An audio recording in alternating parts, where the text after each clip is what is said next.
Di sisi yang lainnya, kemudian kita mendapati beda dengan rezeki. Sesungguhnya rezeki itu berbeda dengan dunia. Expirednya rezeki itu sesungguhnya, expirednya rezeki itu tidak hanya terbatas pada waktu di dunia, tapi terus akan berlangsung dalam kehidupan seseorang, hingga manusia di dalam kehidupan di akhirat, sehingga ketika manusia di dalam kuburnya, sampai manusia itu di dalam kehidupan akhiratnya, maka rezeki itu tetap dalam kondisi memberikan kebaikan dan memberikan manfaat dalam kehidupan kita. Itulah yang dinamakan rezeki.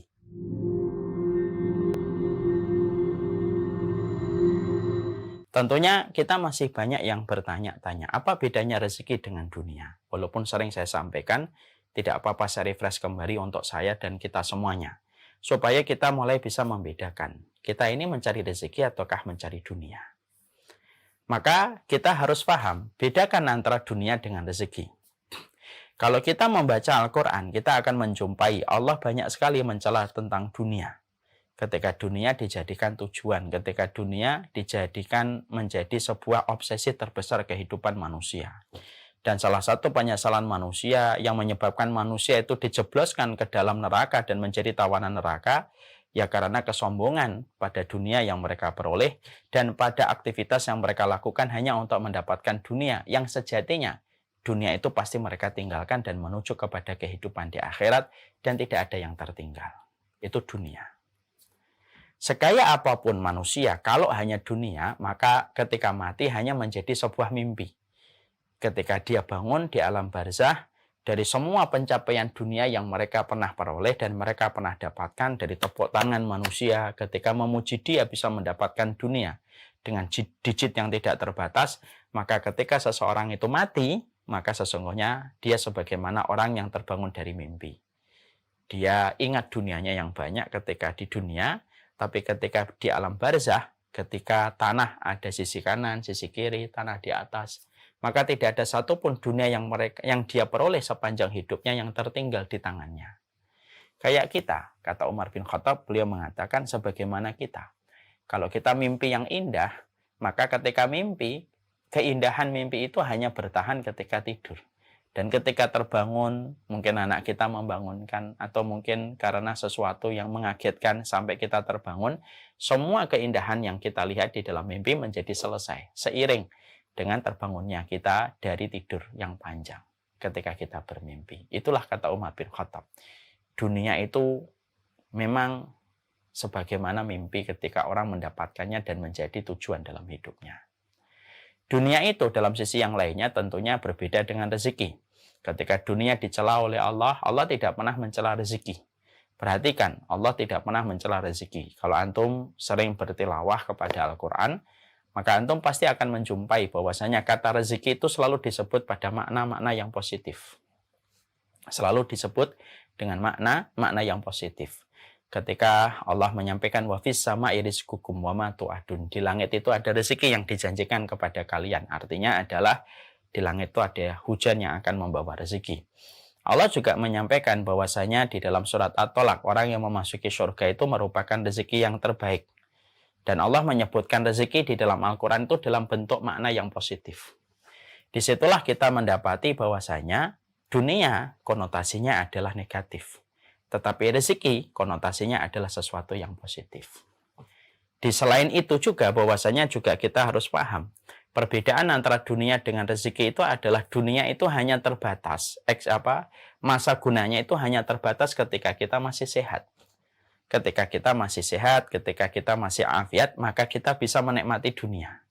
Tapi tentunya dunia itu expirednya sangatlah singkat. Ketika seseorang sudah mulai sakit, ketika orang sudah mulai berat dengan sakitnya, ditambah lagi ketika dia sudah sakaratul maut, maka semua keindahan dunia itu sudah menjadi hilang. Karena expirednya dunia itu terkadang datangnya itu lebih cepat daripada apa yang diduga manusia. Ya. Makanya kan kita terkadang menjumpai ya ada fulan, ada fulana artis sepanjang hidup sepanjang mudanya dia pakai untuk melakukan perkara-perkara yang dia kumpulkan dari hartanya. Baru saja dia mendapati puncak-puncak karirnya ketika mendapatkan apa yang dia mau, dunia yang dia inginkan datang kepadanya. Tetapi ternyata expirednya datang ketika dia sudah mulai sakit. Ketika sudah mulai sakit, maka sudah tidak lagi nikmat dunia-dunia yang dia kumpulkan pada pundi-pundi yang dia peroleh. Dan ketika sakaratul maut sudah tidak ada lagi kenikmatan yang kita dapatkan pada dunia. Karena begitulah dunia. Sesungguhnya dunia itu hanyalah sifatnya sebentar. Masa expirednya terkadang tidak pernah diduga oleh manusia. Bahkan orang yang merencanakan pun terkadang masih kaget ketika mereka mendapati bahwasanya dunia begitu cepat menjadi usang dan begitu cepat menjadi lusuh. Seiring ketika kita mendapatkan sakit dan ketika mendapatkan sakaratul maut. Ya. Di sisi yang lainnya, kemudian kita mendapati beda dengan rezeki. Sesungguhnya rezeki itu berbeda dengan dunia. Expirednya rezeki itu sesungguhnya, expirednya rezeki itu tidak hanya terbatas pada waktu di dunia, tapi terus akan berlangsung dalam kehidupan seseorang, hingga manusia di dalam kehidupan di akhirat, sehingga ketika manusia di dalam kuburnya sampai manusia itu di dalam kehidupan akhiratnya, maka rezeki itu tetap dalam kondisi memberikan kebaikan dan memberikan manfaat dalam kehidupan kita. Itulah yang dinamakan rezeki. Makanya kita bisa mengambil contoh ya. Anak kita kalau cantik, tampan, hanya cantik dan tampan itu dunia. Karena kita membanggakan anak kita. Oh, anak saya tampan, anak saya cantik.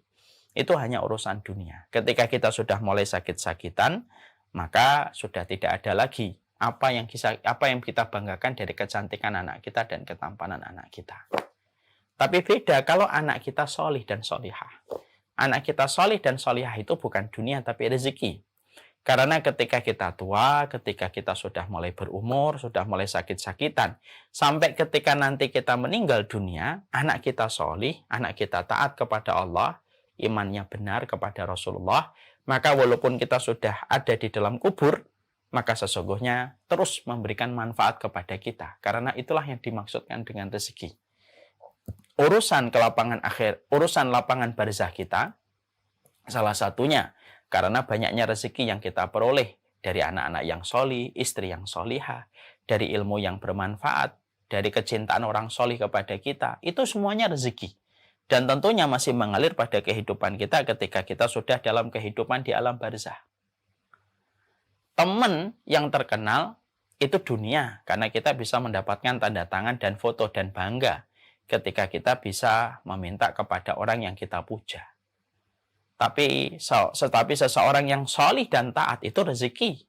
Karena sesungguhnya orang yang solih dan orang yang taat kepada Allah ketika kita kenal, mereka mengenal kita, maka terus akan memberi manfaat untuk kehidupan kita. Walaupun mungkin dia tidak terkenal, walaupun mungkin dia tidak keren dalam kacamata kebanyakan orang.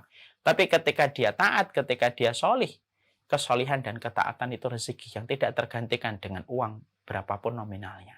Makanya kan sampai kita menjumpai, kalau kita meninggal disolati 40 orang yang solih, yang mereka tidak berbuat syirik kepada Allah, maka sesungguhnya 40 orang solih yang mensolati kamu, maka mereka akan bisa menghadiahkan syafaat untukmu dalam kehidupan di alam barzakh kita. Teman itu tidak perlu banyak, tapi teman itu cukuplah yang seperlunya, 50, 100. Tapi kita tahu kualitas di dalam ketaatan. Sehingga akhirnya teman-teman itu ibarat gizi, terus memberikan nutrisi kebaikan untuk kehidupan dunia dan kematian kita. Itu rezeki. Makanya rezeki itu terus mengalir terus, beda dengan dunia. Makanya Rasulullah tidak pernah meminta dunia, tapi Rasulullah itu meminta rezeki. Pernah nggak Rasulullah meminta dunia? Rasulullah tidak pernah meminta dunia. Tidak pernah Rasulullah. Yang diminta oleh Rasulullah Shallallahu Alaihi Wasallam itu adalah rezeki. Yang diminta Nabi itu rezeki. Ya, makanya Nabi berucap dalam doanya di waktu habis subuh, Allahumma inni as'aluka ilman nafi'an wa rizqan thayyiban wa amalan mutaqabbala. Aku meminta kepadamu ilmu yang bermanfaat, rizqan thayyiban, harta dan rezeki yang terbaik, wa amalan mutaqabbala, dan amalan yang diterima. Rasulullah itu tidak pernah minta dunia, tetapi Rasulullah itu meminta rezeki. Dan itulah yang menjadikan kita harus paham. Kaum Hawariyun di dalam surat Al-Maidah 114 yang kita kemudian bahas, mereka mengatakan warzuqna wa anta khairur raziqin. Dan berilah kami rezeki, dan sesungguhnya engkau adalah pemberi rezeki terbaik dalam kehidupan setiap makhluk. Karena memang kehidupan orang-orang solih itu, konektivitas mereka itu bersambung dengan rezeki dan bukan dengan urusan dunia. Dan ini yang kita harus paham. Makanya dunia hanyalah angka deret. Dari 10.000, 2.000, 3.000, 4.000, 5.000, sampai 100.000, sampai 1 juta, sampai kemudian 100 juta, sampai kemudian 1 miliar. Dunia itu angka deret. Dan yang dipahami oleh kalangan kapitalisme, kalangan materialisme, kalangan kapitalisme dan materialisme hanya mengenal dunia, dia tidak mengenal rezeki. Makanya dunia itu selain dia itu expirednya cepat, dunia itu terbatas, ketika hanya sebentar, dunia itu hanya angka deret. Dari angka-angka yang bisa kita jumlahkan dari satu bilangan kepada bilangan yang lebih besar itu dunia. Kalau rezeki itu bukan angka deret. Karena apa? Karena angka-angka yang angka-angka yang lahir pada kehidupan manusia itu tidak bisa mendeskripsikan berapa besarnya rezeki ketika dihitung dengan kalkulasi uang, itu tidak bisa.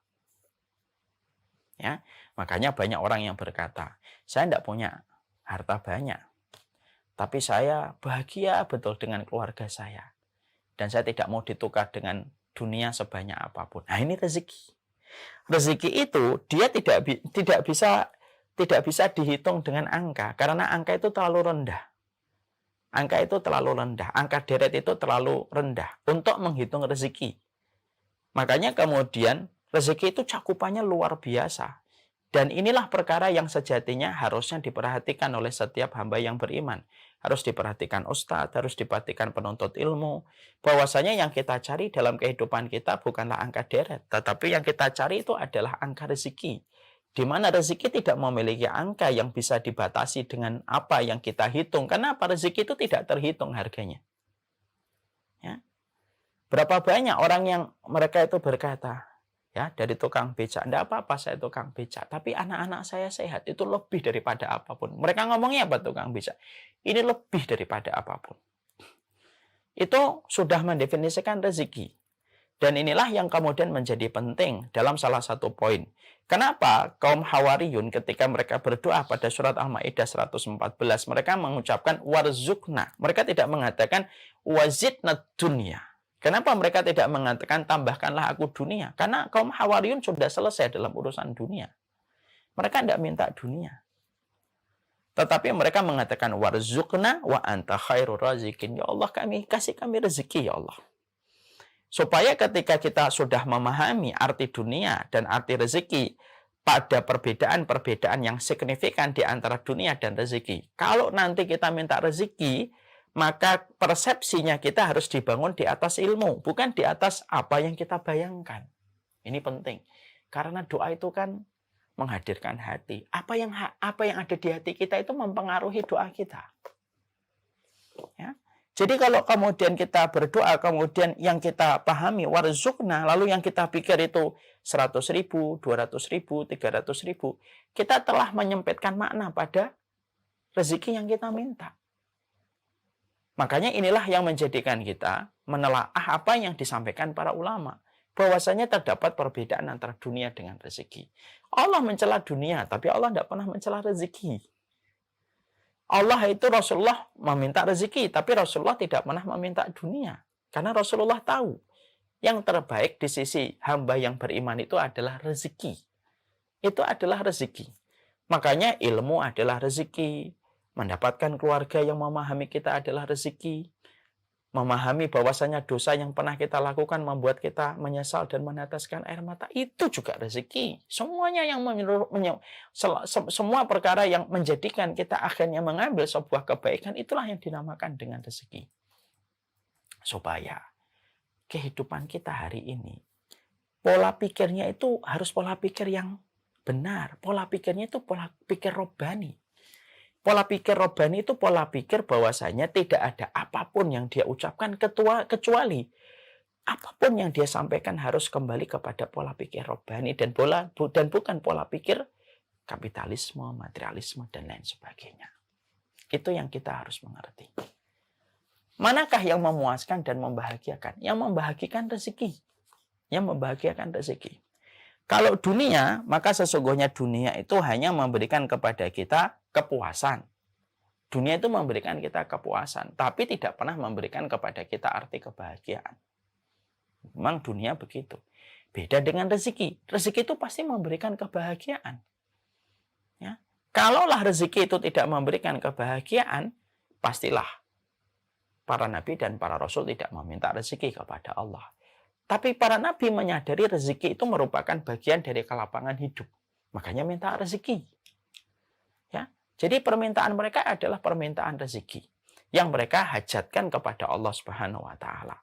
Dan itulah yang menjadikan kita dari penjelasan poin yang pertama, kita akhirnya paham kenapa kaum Hawariyun menutup doa mereka, permintaan mereka pada surat Al-Maidah 114 ketika mereka mengatakan warzuqna wa anta khairur raziqin, berilah kami rezeki dan sesungguhnya engkau adalah pemberi rezeki, untuk menjelaskan perbedaan antara dunia dengan rezeki. Ini kita harus mengerti.